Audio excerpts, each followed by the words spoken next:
Ертегі, сан патшалығы және жоғалған өн. Баяғыда сан патшалығында барлық сандар тату-тәтті өмір сүріпті.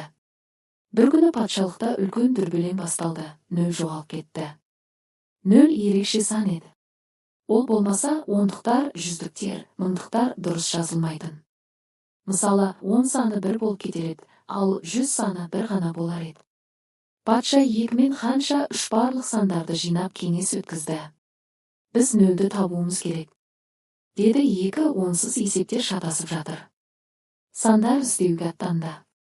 5 пен 6 тауға шықты, 7 мен 8 орманды аралады. 9 аспанға ұшып бұлттардың арасынан іздеді. Ақыры бір кішкентай үңгірден нөлді тауып алды.